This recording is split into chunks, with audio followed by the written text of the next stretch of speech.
Hello, denizens. Welcome to my Coof report. It's been 6 months since this pandemic started, and what have we learned?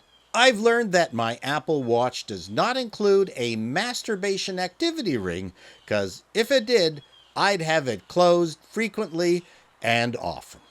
We've also learned that whatever we learned from the SARS outbreak in 2009, we didn't learn good enough for the COVID-19 outbreak, or we forgot, or we got lazy, or we gave tax breaks to the rich and didn't have any money left over to prepare for another pandemic. Of course, there were unique aspects to this outbreak that we could not anticipate, such as the 14-day infectious incubation period, which continues to wreak havoc, and we didn't know just how bad it could be for those who got hit hard with it. We also could not anticipate it becoming a political landmine. However, it did confirm who the stupid people were and where they lived. But there have been other, not so bad side effects to all this. Apparently, the prediction was that this year's flu season was going to be nasty, but it wasn't. It wasn't because it coincided with the COVID-19 outbreak, and while we were fighting that with quarantines, physical distancing, and wearing face masks, the flu season disintegrated, fizzled out. Flu seasons have come and gone for decades. We take trillions of dollars worth of useless over-the-counter drugs to relieve ourselves of the symptoms of a viral infection that can only be dealt with by resting and staying home for 2 weeks. But because we have absorbed the yearly flu into our cultural habits, we don't really take it that seriously unless we get really sick and we go to work anyway, infecting others, and we just blithely say, "Oh, damn, I got Nancy's flu," and that's that. And everybody laughs, "Ha ha ha, Nancy."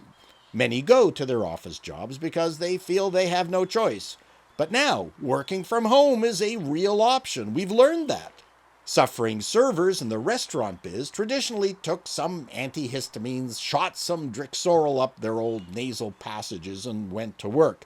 Then, of course, we have the yearly flu vaccination crapshoot, because it's always a big guess what strain will hit us that season. And we've just accepted this Groundhog Day existence and suffering for decades when there was a simpler solution.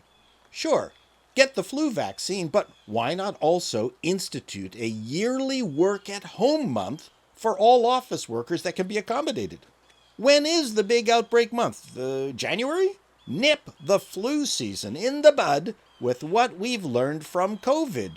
Do the work-at-home month program and have your office-bound staff wear masks during the, 2-3 months of flu season. Certainly cheaper than having to deal with absenteeism. Do this a few years in a row, and maybe flu season will be a thing of the past.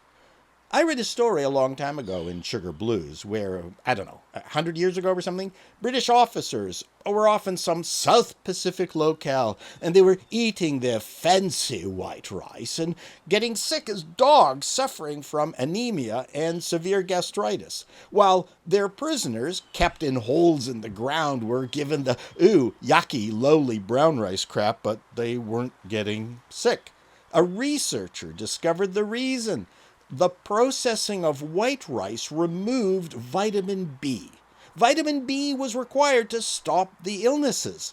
Was the solution to give the British officers whole grain brown rice? No, of course not. The solution was to extract the vitamin B from brown rice back in England at enormous cost at the time, then package it up, ship it to the island, and give it to the British officers in pill form so they could continue eating their smarmy white rice.